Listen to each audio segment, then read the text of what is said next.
सबको जय मसीह की। जूम फैमिली को सुबह की प्रार्थना सामर्थ की प्रार्थना में आप सबका स्वागत करते हैं। 1 घंटा सामर्थ के साथ जूम परिवार के दैनिक सभा में आप सभी का हृदय से स्वागत करते हैं। मैं आप सभी का धन्यवाद करता हूं कि आपने मुझे यह सुंदर सा अवसर दिया। तो आइए हम अपने सर को झुकाएंगे और प्रार्थना में जाएंगे। सर्वशक्तिमान दयालु पिताजी, हम धन्यवाद धन्यवाद धन्यवाद धन्यवाद धन्यवाद करते हैं स्वामी कि आपने ये सुंदर सा अवसर इस नाचीज को दिया है। प्रभु यीशु जी, हम आपका धन्यवाद करते हैं। आज जूम फैमिली में जुड़कर प्रभु ये अवसर दिया परमेश्वर पिता कि हम आपके नाम को महिमा दे सकें। पवित्र आत्मा जी, हम आपका धन्यवाद करते हैं। प्यारे प्रभु यीशु जी, हम आपका धन्यवाद करते हैं। पिता पुत्र पवित्र आत्मा जी, हम आपका वेलकम करते हैं। परमेश्वर पिता, सर्वप्रथम आपको महिमा देते हैं। हम अपने शरीर देह आत्मा से आपका अभिनंदन करते हैं परमेश्वर पिता। साथ ही साथ प्रभु जी, हम जूम फैमिली को हम आपके पवित्र चरणों में रखते हैं और धन्यवादित है मेरे परमेश्वर पिता की यह अवसर इस चीज को मिला। पिता, हम धन्यवाद करते हैं। सारे कार्यक्रम को प्रभु यीशु जी हम आपके हाथ में सौंपते हैं। जितने भी एक्टिविटीज हैं, जितने लोग प्रभु हमारे साथ जुड़कर प्रभु आपकी महिमा करते हैं, आपकी महिमा के लिए प्रभु हम धन्यवाद करते हैं। प्यारे पिता परमेश्वर, हम आपको महिमा देते हैं, तारीफ करते हैं। आज की सुबह की प्रार्थना सामर्थ की प्रार्थना में प्रभु जी हम सबको एक विशेष आशीष के द्वारा प्रभु जी आप हमें आशीषित करें ताकि आपके नाम को महिमा मिले। धन्यवाद करते हैं, धन्यवाद करते हैं। राजाओं के राजा प्रभु यीशु जी, हम आपका स्वागत करते हैं। We welcome to you Lord Jesus. पिता परमेश्वर, हम आपको महिमा देते हैं। धन्यवाद धन्यवाद धन्यवाद धन्यवाद करते हैं। राजा यीशु, हम आपको महिमा देते हैं। प्रभु परमेश्वर, आपकी तारीफ आपकी बड़ाई करते हैं। पिताजी, एक बार फिर से आज की भोर की प्रार्थना में प्रभु आपका स्वागत करते हैं। मेरे स्वामी, अपनी आत्मा का अभिषेक से भर दीजिए ताकि आपके नाम को महिमा मिले। प्यारे पिता परमेश्वर, हम आज की सुबह में भोर की प्रार्थना में जिस तरीके से दाऊद राजा जी कहते हैं, मैं भोर की प्रार्थना करके तेरी बाट जोहूंगा। सचमुच प्रभु, आज भोर की प्रार्थना में आप हम सबको सामर्थ्य दीजिए, हमारे मुंह को खोल दीजिए ताकि आपके नाम की महिमा और तारीफ होने पाए। पिताजी, हम धन्यवाद करते हैं प्रभु जी सारे कार्यक्रम को और जितने भी लोग भाग लेते हैं प्रभु जी, छोटे से बड़े तक को प्रभु जी आपके पवित्र चरणों में रखते हैं। प्रभु यीशु, हम आपको महिमा देते हैं, आपकी तारीफ आपकी बड़ाई आपकी प्रशंसा करना चाहते हैं। जिस तरीके से भजन संहिता 51 के प्रभु जी 15 पद में लिखा हुआ है, हे पिता हमारा मुंह खोल दीजिए ताकि मैं तेरा गुणा अनुवाद कर सकूं। सचमुच पिता परमेश्वर, आप हम सबके मुंह को खोल दीजिए ताकि आपके नाम को महिमा मिले। पिता परमेश्वर, इससे पहले कि प्रभु हम कुछ बोले, प्रभु आप हमको अभिषेक कीजिए प्रभु जी, पवित्र आत्मा का सामर्थ्य से भर दीजिए प्रभु जी ताकि आपके नाम को महिमा मिले। धन्यवाद करते हैं स्वामी, आज के सुबह में आपका स्वागत करते हैं प्रभु जी। ओ पिताजी, हम आपका धन्यवाद करते हैं, धन्यवाद करते हैं। प्रभु अगुवाई कीजिए प्रभु जी, हमारे संग संग होइए परमेश्वर ताकि आपके नाम को महिमा मिले। आज के सुबह में प्रभु आपका धन्यवाद करते हुए इस प्रोग्राम को आपके पवित्र हाथों में रखते हैं परमेश्वर। आप हम सबकी रहनुमाई करिए ताकि आपके नाम को महिमा मिले। सारी आदर महिमा आपको देते हैं, प्रार्थना यीशु जी के नाम से करते हैं, आमीन। Welcome. We are so glad you joined this morning. परमेश्वर पिता की महिमा हो। जब हम संदेश में जाते, छोटी सी प्रार्थना करें। स्वर्गीय पिता, आपने हमें जीवित रखा, आपने हमारी आंख को खोला, आपने हमें उठाया, आपने हमें एक साथ जोड़ा जूम परिवार के प्यार भरे धागे के साथ। अब आप हमसे बातचीत किया चाहते हैं, हम स्वयं को आपके समक्ष दीन करते, आपके पवित्र आत्मा के सामर्थी हाथों में सुपुर्द होते और चाहते हैं आप हमसे बोलें और बातचीत करें ताकि हमारा सोच, हमारी समझ बदलती चली जाए और हम इस संसार में आपकी महिमा का कारण बन सके। सुनने वालों पर अनुग्रह हो, नेटवर्क और तमाम चीजों को अपने हाथों में लेकर अपनी महिमा को इस्तेमाल करें। प्रभु, आप जानते हैं कि मेरे अंदर कोई भी ऐसी खूबी, कोई भी ऐसी अच्छाई नहीं है, लेकिन आप अपने बच्चों से प्रेम करते हैं, इसलिए आप अच्छी बातें उन्हें देना चाहते हैं और हर एक अच्छी बात का स्रोत आप हैं प्रभु। वचन भी यही कहता है कि हर उत्तम बात, हर भला वरदान यहोवा परमेश्वर की ओर से आता है, ज्योति के पिता की ओर से आता है। इसलिए सारा आदर और महिमा आपको मिले। आज के वचन के द्वारा अपने बेटे बेटियों को आशीषित करें, ध्यान को केंद्रित रखने में सहायता करें। ये प्रार्थना मसीह के नाम से मांगते हैं, आमीन। जैसा अभी पास्टर राम सिंह ने वचन पढ़ा, यहोशू 1 अध्याय 8 पद, व्यवस्था की ये पुस्तक तेरे चित्त से कभी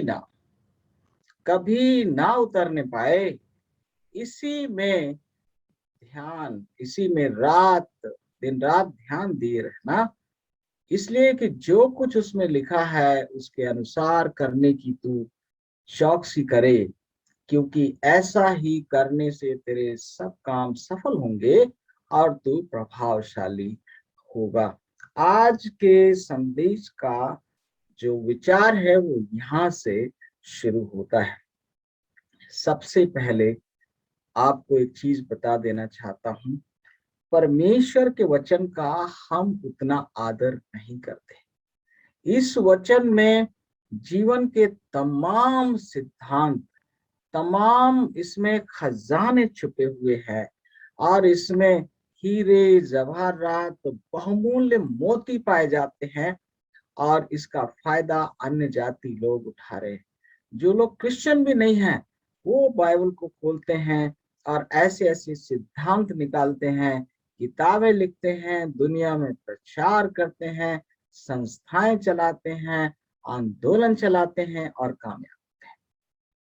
ये व्यवस्था की पुस्तक है जिसमें सारे सिद्धांत पाए जाते हैं और लिखा है ऐसा ही करने से तेरे काम सफल होंगे। तो आज हम सीखेंगे कि प्रभावशाली होने के लिए कौन से सिद्धांत वचन में पाए जाते हैं। ऐसा ही करने से तेरे सब काम सफल होंगे। तो कौन सी चीजें हैं? प्रभु यीशु मसीह ने साधारण मछुआरों से कहा, आओ मैं तुमको मनुष्यों का पकड़ने वाला बनाऊंगा, आओ मैं तुमको मछुआ बनाऊं। लोग गीत गाते हैं। हमारा प्रभु साधारण लोगों को पकड़कर असाधारण बना देता है। आमीन। साधारण लोग, प्रभु साधारण लोगों को लाते हैं, साधारण लोगों से बातचीत करते हैं और जितने लोग प्रभु के हाथों में समर्पित होते हैं प्रभु उन्हें असाधारण बना देता है। बाइबल की सभी प्रमुख लोग प्रभावशाली लोग रहे हैं। हर एक इंसान बाइबल का प्रभावशाली है। भले लोग लोगों को प्रभावित करते हैं और जीत जीत की भावना से काम करते हैं। अब थोड़ा रुक कर बताओ, दुनिया में 2 प्रकार के लोग हैं, भले लोग भी हैं, बुरे लोग भी हैं। तो जो भले लोग हैं वो विन विन की बात करते हैं। वो ऐसी बात करते हैं कि आपकी भी जीतो मेरी भी जीतो, आपका भी फायदा हो मेरा भी फायदा हो, आपका भी लाभ हो और मेरा भी लाभ। वो दोनों पक्षों का भला सोचते हैं जो भले लोग होते हैं। और बुरे लोग क्या कहते हैं? मुझे जीतने के लिए तुझे हारना पड़ेगा। और ये सोच बहुत ही गलत है। आपको जीतने के लिए किसी को हारने की जरूरत नहीं। हर एक, आपको पता है, हर एक जो इस लड़ाई में लड़ रहा है उसको ताज मिलेगा। प्रभु की सेना में हर सिपाही को वरदान मिलेगा, हर सिपाही को अनंत जीवन मिलेगा। यहाँ पर कोई फेल होने वाला नहीं है। और इन सिद्धांतों को हम सीखते रहे हैं, हम आगे भी सीखें। तो आज पहली चीज हम जो सोच रहे हैं वो ये कि जो भी हम प्लान बनाए, जो भी हम योजना बनाए, जो भी हम कर रहे हो वो किसी को कुचलने के लिए ना हो, किसी को दबाने के लिए ना हो, किसी को तोड़ने के लिए ना हो, बल्कि उनको भी उठाने के लिए हो। बुरे लोग क्या करते हैं? वो लोगों को विवश करते हैं, दो तरीके कर सकते हैं। या तो हम उनको प्रभावित करें, मतलब उनके हृदय में इस तरह की भावना, इस तरह की चाहत पैदा हो कि वो हमारी बात को समझे और हम साथ साथ उस काम को कर सके जो प्रभु ने हमें दिया है। दूसरा है उनको विवश करना, डर दिखाकर विवश करना, लालच देकर विवश करना, या उनको मैनिपुलेट करना। दो तरीके होते हैं। विवश करने के बारे में हम यह बात नहीं करेंगे, प्रभावित करने के बारे में बात करेंगे। यदि आप लोगों को प्रभावित करते हैं तो आपका असर बढ़ेगा और सफलता मिलेगी। यहोशू से यही कहा था। विकास, उन्नति और प्रगति करने वाले लोग वे लोग हैं जो दूसरों को प्रभावित करते हैं और फिर लोग उनके पीछे चलते हैं। महात्मा गांधी ने क्या किया? लोगों को प्रभावित किया। महात्मा गांधी के जीवन ने, उनके कार्यों ने, उनकी वाणी ने, उनके विचारों ने, उनकी जीवन पद्धति ने लोगों को प्रभावित किया, और इतना अधिक प्रभावित किया कि लोग अपने कामकाज को, अपने घरों को, अपने बिजनेस को, अपनी खेती बाड़ी को, अपनी नौकरी चाकरी को छोड़कर उनके पीछे चलने लगे। महात्मा गांधी ने किसी को विवश नहीं किया, किसी के खोपड़ी में बंदूक रख के नहीं बोला इतना पैसा दो, ये करो।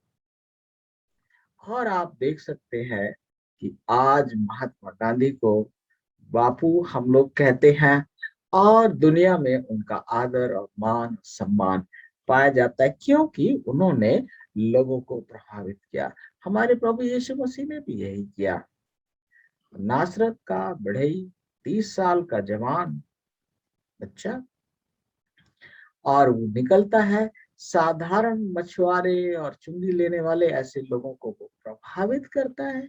लोग उसके साथ चलने लगते हैं, एक आंदोलन तैयार हो जाता है, और केवल 3 साल 6 महीने 9 दिन वो काम करता है और एक बहुत बड़े आंदोलन की नींव रखकर हमारा प्रभु स्वर्ग चला जाता है। और आज आप देख सकते हैं कि वो जिसने कोई किताब नहीं लिखी, सबसे अधिक किताबें उसके ऊपर लिखी गई हैं। वो जो कभी किसी स्कूल में नहीं गया, सबसे अधिक स्कूल उसके नाम से चलते हैं। वो जिसने कोई अस्पताल नहीं खोला, सबसे अधिक अस्पताल उसके नाम से चलते हैं। इसे कहते हैं लोगों को प्रभावित। प्रभावशाली लोग लोगों को प्रभावित करते हैं। एक तरीका है, मैं जानता हूं कई बार लोग इस तरह से बात करते हैं प्रभावित करने के लिए, और मेरे और आपके जीवन में इस तरह के हालात रहते हैं। लोग क्या करेंगे, पता चल जाता है कि कौन आदमी आपको झूठ मूठ मैनिपुलेट कर रहा है। अचानक कोई आपका आदर करने लगता है, अचानक कोई आपका बड़ा सम्मान करने लगता है, अचानक कोई आपके आगे पीछे घूमने लगता है। तो वो क्या होता है, वो मैनिपुलेट करना होता है, वो प्रभावित करना नहीं होता। प्रभावित करना वो होता है जब हम किसी के जीवन को देख कर कहते हो, अच्छा ये बात, हो ये बात, जिसमें हम हक्का बक्का रह जाते हैं। हमें कोई फोर्स नहीं करता, हमारा कोई हाथ नहीं पकड़ता, हमें कोई दबाव नहीं डालता। हम स्वयं ही लोगों के जीवन को देख कर क्या होते, हक्का बक्का हो जाते हैं ना। और पतरस, अब बात चल रही थी साहब स्कूल में परसों, कि पतरस ने कहा, प्रभु हम कहाँ जाएं, जीवन की बातें तो तेरे ही पास है। तो ये आप समझ सकते, इस तरह के प्रभावशाली होने के बारे में हम लोग बात कर रहे हैं। विकास, उन्नति और प्रगति करने वाले लोग वे लोग हैं जो दूसरों को प्रभावित करते और फिर लोग उनके पीछे हो जाते हैं। कोई भी महान काम आप अकेले नहीं कर सकते और ना ही आप अकेले रह सकते हैं। इसलिए आपके साथ लोगों का होना बहुत आवश्यक है। जो लोग आपसे प्रभावित होंगे वो एक दिन आपके दोस्त और आपकी टीम का हिस्सा बन जाएंगे। जो लोग आपसे प्रभावित नहीं होंगे वो या तो आपका विरोध करेंगे या फिर कोई परवाह नहीं करेंगे। बाइबल में बहुत प्रभावशाली लोगों का जिक्र पाया जाता है। अब्राहम एक प्रभावशाली जन था। राजाओं ने भी उसके साथ समझौते किए हैं।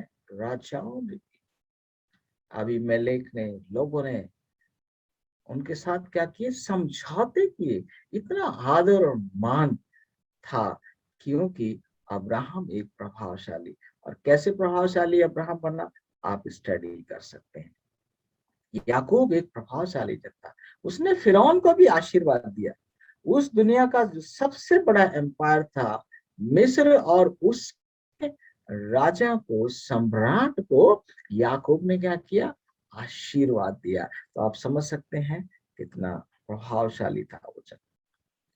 उत्पत्ति अगर 26:12 से 13 पद पढ़े, फिर इसहाक ने उस देश में जोता बोया और उसी वर्ष में 100 गुना फल पाया, और यहोवा ने उसको आशीष दी, और वो बड़ा और उसकी उन्नति होती चली गई, यहाँ तक कि वो अति महान हो गया। इसहाक के बारे में लिखा, जब इसहाक का परिवार हुआ तो फिर ऐसी स्थिति आई कि जो वहां का राजा था उसने रिबका के ऊपर गलत निगाह डाली, और वो उस तरह की बातें हुई। लेकिन जब सारी चीज सामने आई तो वचन में लिखा है कि उन्होंने उसके साथ समझौता किया, संधि की, और उससे कहा इस देश में जो तो वो, और इसहाक ने वहां पर बीज बोया, और क्या लिखा है? 100 गुना फल पाया। इसे कहते हैं प्रभावशाली होना। एस्तर 9:4 पढ़े, मोर्दकै के बारे में लिखा हुआ है। मोर्दकै जो एक बहुत ही साधारण इंसान था, लेकिन समय आने पर मोर्दकै एक बहुत ही प्रभावशाली व्यक्ति बन गया। मोर्दकै तो राजा के यहाँ बहुत प्रतिष्ठित था। अब आप समझिए, बहुत सम्मानित था, बहुत आदरणीय था, बहुत विशेष था, और उसकी कीर्ति सब प्रांतों में फैल गई। वरन उस पुरुष मोर्दकै की महिमा बढ़ती गई, महिमा बढ़ती गई। ये प्रभावशाली होता चला गया ये इंसान, क्योंकि उसने क्या किया? उन सिद्धांतों का पालन किया, उन सिद्धांतों का पालन किया, जिनमें से कुछ एक का मैं अभी आपके साथ जिक्र करने वाला हूँ।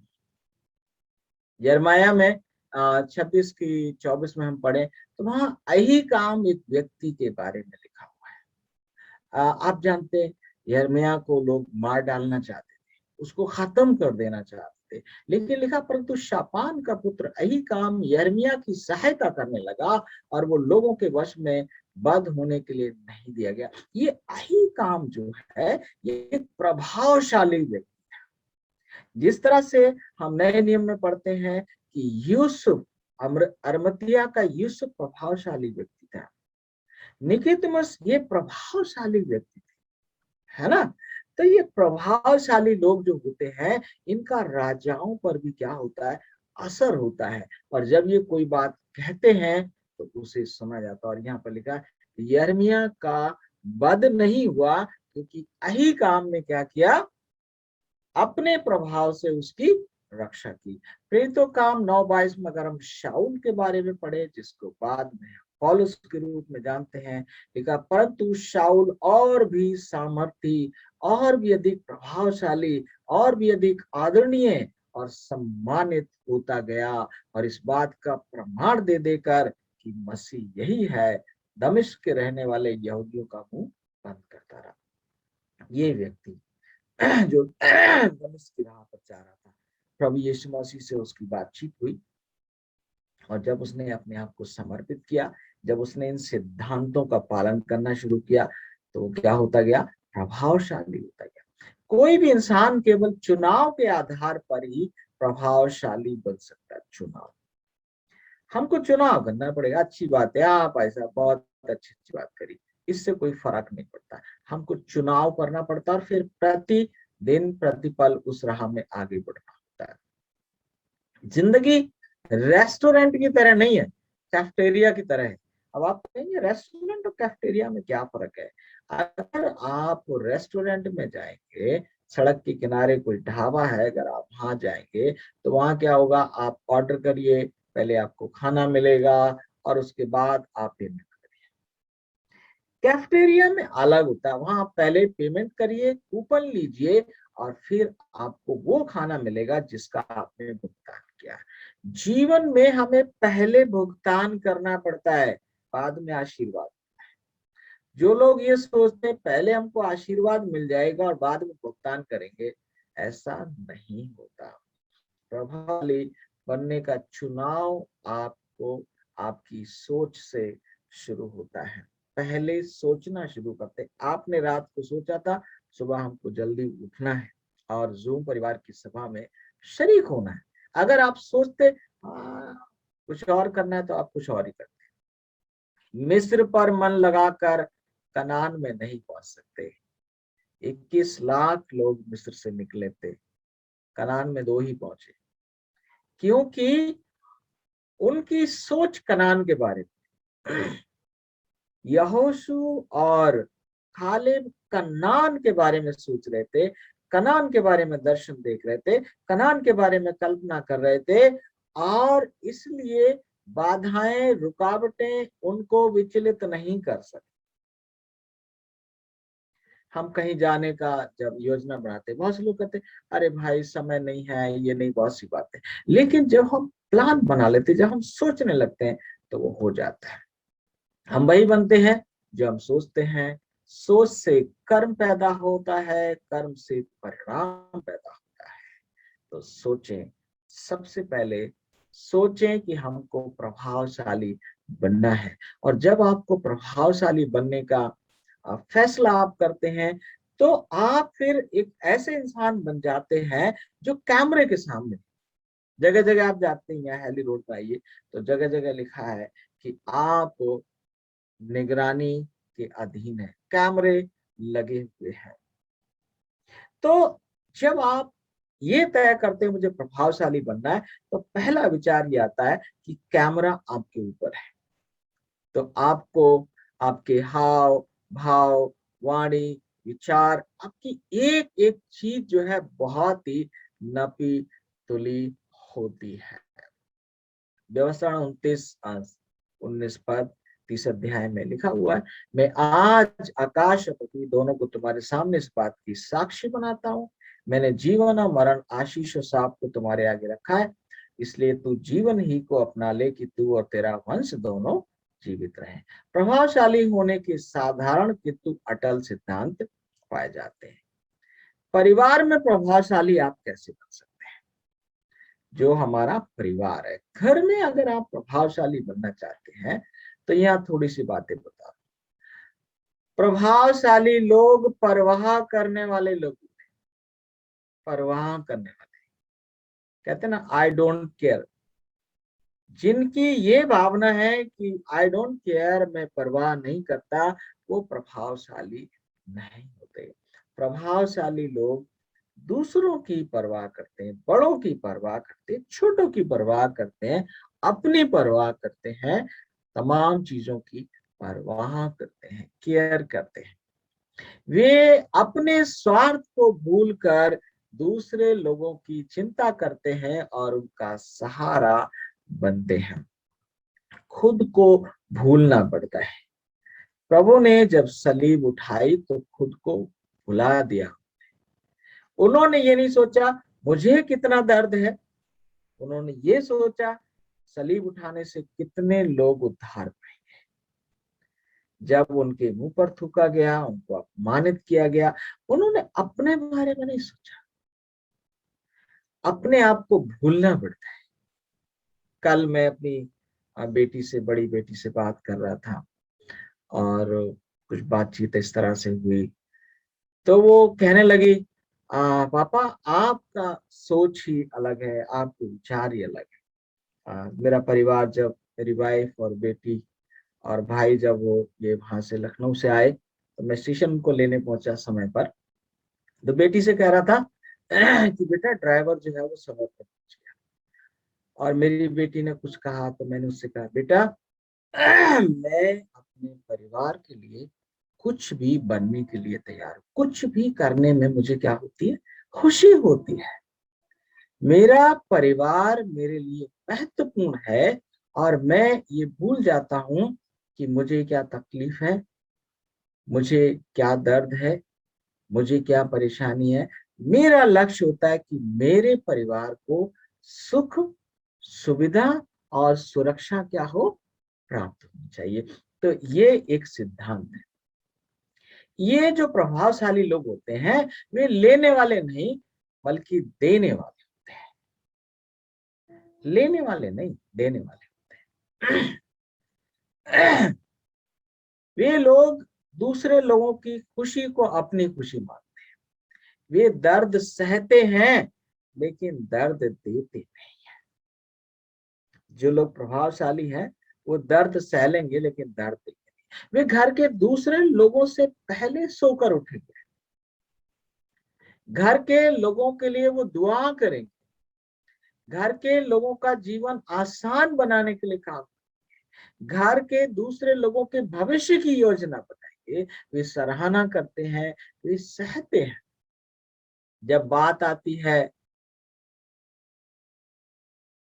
लेने की, प्राप्त करने की, तो लाइन में सबसे पीछे होते हैं। हमारी माँ सबसे बाद में खाना खाती थी और मुझे पता है कितनी बार कुछ नहीं बचता था। मैंने देखा उसको, एक चंदिया रोटी छोटी सी बचती थी और वो कढ़ाई में ऐसे लगा के और वो चंदिया रोटी खाकर माँ पानी पीती थी और सो जाती थी। कभी शिकायत, कभी शिकायत। ऐसे लोग प्रभावशाली लोग होते हैं। कई बार जब खाना कम होता तो माँ कहती, नहीं बेटा मेरे भूख नहीं है, तुम खा लो, मुझे भूख नहीं है। ऐसे लोग क्या होते हैं? प्रभावशाली लोग होते हैं। तो जब बात आती है लेने की, पीछे हट जाते हैं, और जब बात देने की हो तो सबसे आगे नजर आते हैं। अगर आप प्रभावशाली बनना चाहते हैं, इन सिद्धांतों का अपने जीवन में अपनाएं। शिक्षा के क्षेत्र में भी आप प्रभावशाली बन सकते हैं।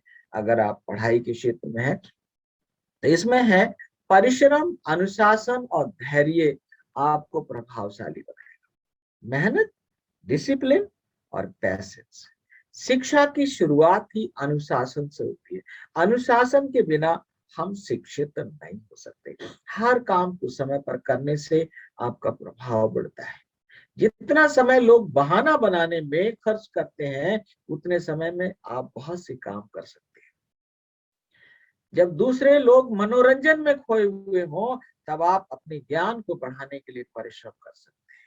जब दूसरे विद्यार्थी नकारात्मक बातों में, तोड़ फोड़ में समय नष्ट कर रहे हैं तो आप रचनात्मक कार्यों में, दो तीन बातें, अनुशासन, परिश्रम, समय पालन और सकारात्मक रूप से आगे बढ़ने की अगर हम योजना बनाते हैं तो हमारा प्रभाव जो है वो बढ़ता चला जाता है। प्रभु के अनुग्रह से मैं एक ऐसा इंसान था जिसका प्रभाव हमेशा था। छोटे जो एलिमेंट्री स्कूल था उसमें भी मेरा प्रभाव था, क्योंकि मैं अपने गुरुओं का आदर करता था। आज भी जो मेरे गुरु हैं, शिक्षक हैं, वो मेरा बहुत सम्मान करते हैं, क्योंकि मैंने अपने गुरु के बारे में कभी भी गलत नहीं सोचा। हमेशा उनका मान सम्मान करना, समय से जाना, अपने दिए हुए काम को करना। और ऐसा था जब मैं खुद थर्ड क्लास में पढ़ता था तो इवन फिफ्थ क्लास तक के लोगों को मैं डिक्टेशन बोला करता था। उनकी अगुवाई, इतना मेरे टीचर्स मेरे ऊपर भरोसा करते थे। फाइनेंशियली मैं बहुत ही अच्छा नहीं था, एक गरीब मजदूर किसान का बेटा था, लेकिन मेरे शिक्षा के क्षेत्र में मेरा प्रभाव है। और आज भी मैंने जहां जहां पढ़ाई की है, लोग मुझे जानते हैं, लोग मेरे नाम से जानते हैं, लोग मेरे काम से जानते हैं, लोग मेरे मेहनत से जानते हैं। और आप भी, आपके बच्चे भी शिक्षा के क्षेत्र में प्रभावशाली हो सकते हैं। समाज में सॉरी जिसमें आप रहते हैं, सराहना करने की आदत आपको सबका प्यारा बना। समाज में सराहना करना, तारीफ करना, कोई अच्छी चीज देखो उसकी तारीफ करो। मैं ये नहीं कह रहा हूं कि आप बुरी चीज की तारीफ करो, बुरी चीज को नजरअंदाज करो। दरअसल में जो हमारे अंदर होता है वही हमें बाहर दिखाई देता है। अगर हमारे अंदर बुरी चीजें हैं तो आपको बुरी चीजें बाहर दिखाई देगी, लेकिन अगर आपके अंदर कुछ अच्छा है तो आपको अच्छा दिखाई देगा। और अच्छे की क्या करें? सराहना करें। अपने पड़ोसियों को सुरक्षित वातावरण प्रदान करने से आपका प्रभाव बढ़ेगा। लोगों के दुख दर्द में उनके काम आने से आपका बढ़ेगा।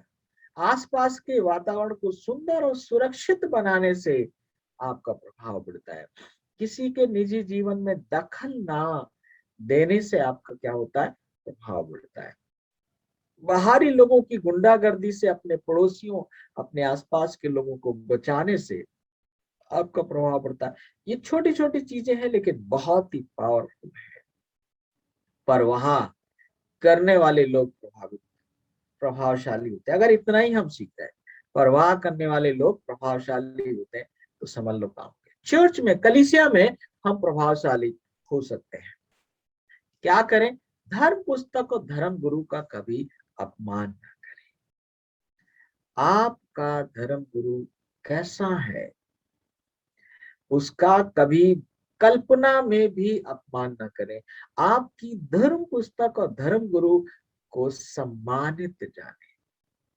ये प्रभु का वचन है, वो प्रभु का दास है, प्रभु का सेवक है, और उसका क्या करें? सम्मान करें। इसलिए सम्मान करें कि वो प्रभु के चुना हुआ भक्त है। आराधना कार्यक्रम में नियमित और समय से शामिल हो।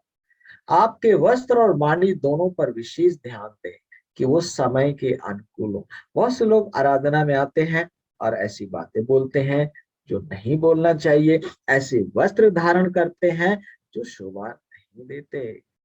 धर्म का ज्ञान हासिल करें, अर्थात अपनी धर्म पुस्तक को का अध्ययन करें और जो सीखते हैं उनका पालन करें।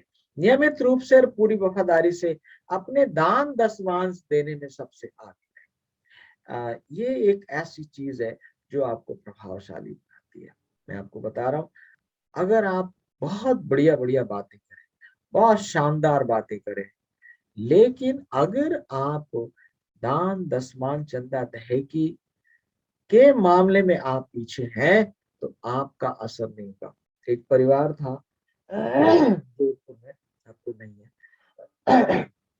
मैं उनको विजिट करता था, साहब बड़ा वचन का ज्ञान, बहुत अच्छी अच्छी बातें करते थे, लेकिन चंदा दहेकी उनका जीरो।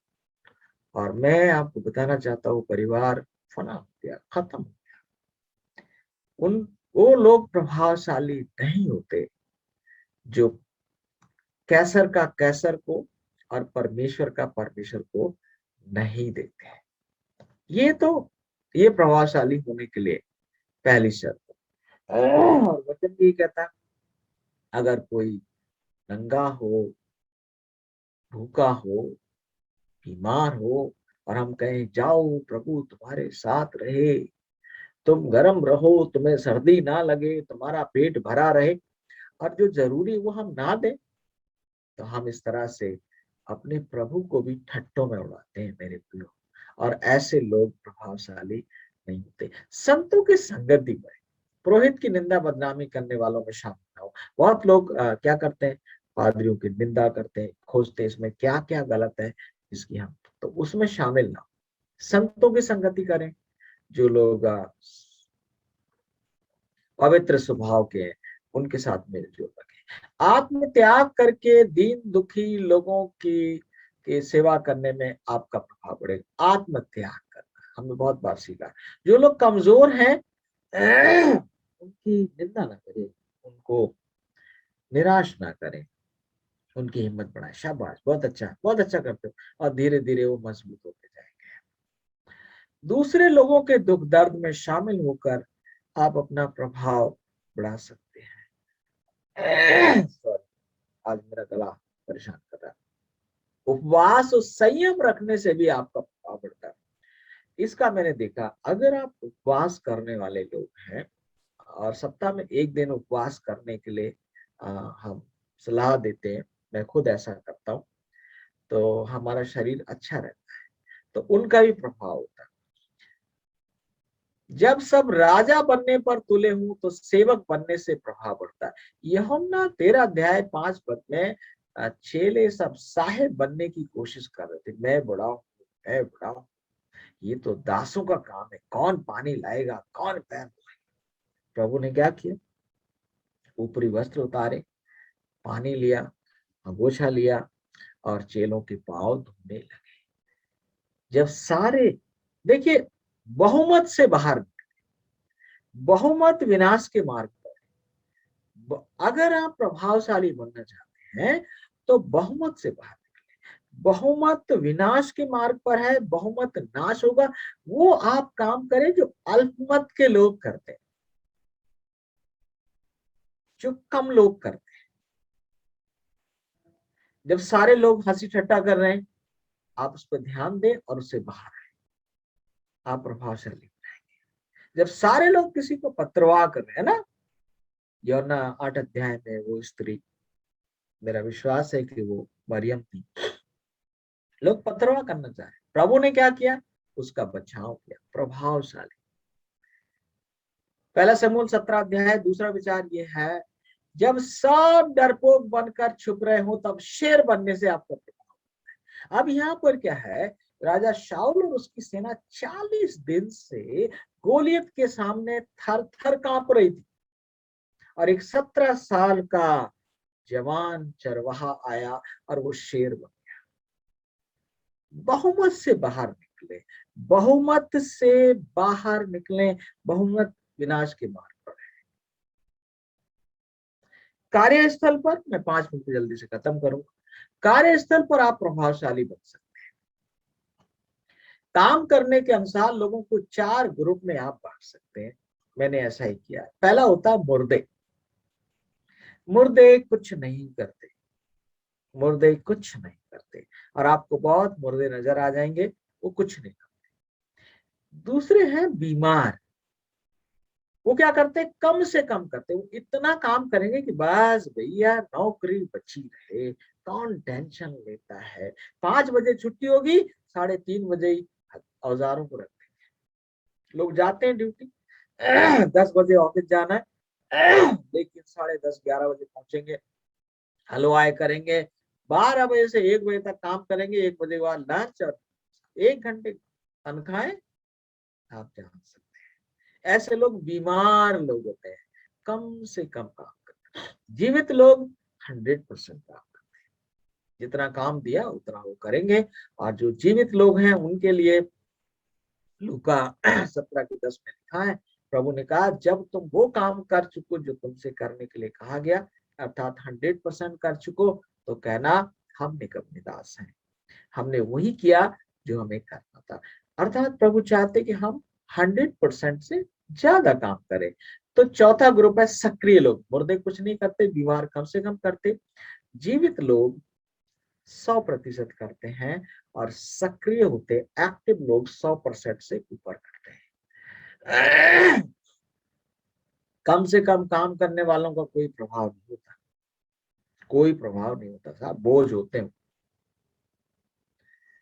संस्था, कंपनी की या उसके अधिकारियों की निंदा बदनामी करने वालों का कोई प्रभाव नहीं, खत्म हो जाता। और बहुत से लोग जहां भी काम करेंगे, अरे यहाँ ये खराब है, यहाँ ये खराब है। मैंने देखा, मैं गया वहां पर, पूना गया जहाँ मेरी बेटी काम करती, और वहां कुछ लोगों ने सुना, और मैंने कहा, बेटा इन लोगों की बातों में नहीं आना है। आपको जिस जगह से आपको सैलरी मिलती है, उस जगह को प्यार करो, इसके भलाई के बारे में सोचो, इसका सम्मान करो, इसका आदर करो, अधिकारियों का आदर करो। प्रभाव उनका होता है जो अपने वेतन से अधिक का काम करके देते हैं।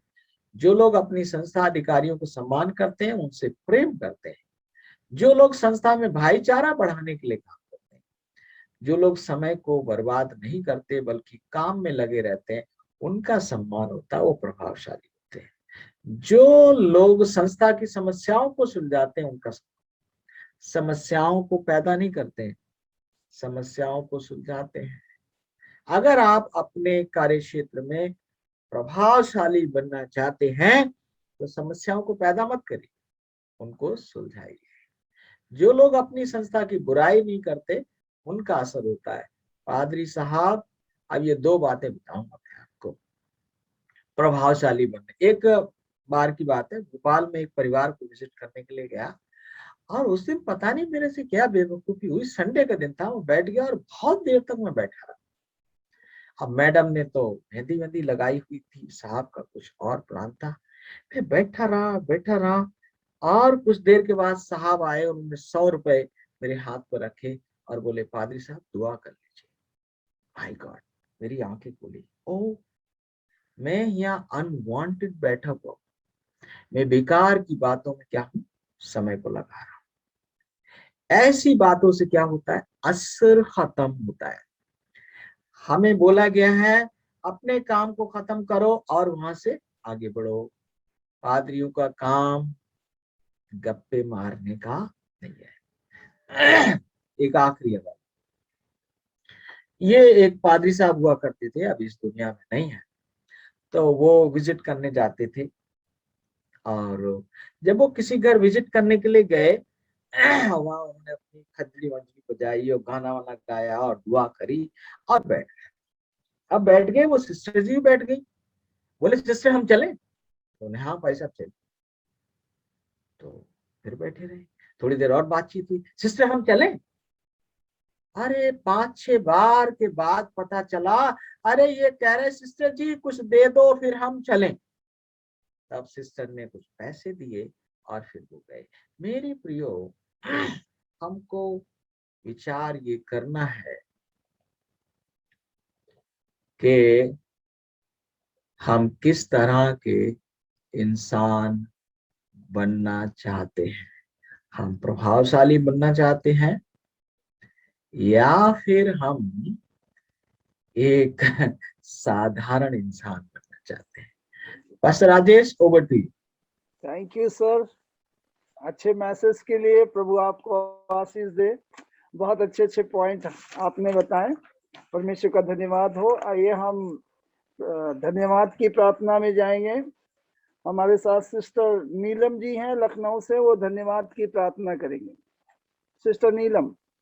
धन्यवाद करते महान सामर्थी जीवित परमेश्वर पिता, हम प्रार्थना करते हैं जीवित अनुग्रहकारी परमेश्वर पिता कि पिता परमेश्वर प्रभावशाली संदेश को प्रभु हम लोगों ने सुना है पिता परमेश्वर प्रभु जी, और प्रार्थना करते पिता परमेश्वर आपके दास के जरिए पिता परमेश्वर प्रभु इस पर सुनने वाले ही नहीं प्रभु जी, इस पर अमल करने वाले बनने पाए पिता परमेश्वर प्रभु। प्रार्थना करते अपने दास को और ज्ञान बुद्धि से परिपूर्ण करे ताकि हम लोग प्रभु जी और अच्छे वचनों को सुनने पाए पिता परमेश्वर और सीखने पाए पिता परमेश्वर। हम आपका धन्यवाद करते प्यारे पिता, प्रार्थना करते महान परमेश्वर पिता, उनके परिवार को आपके हाथों में रखते हैं पिता परमेश्वर। पिता परमेश्वर सिस्टर को भी आपके हाथों में देते हैं पिता परमेश्वर।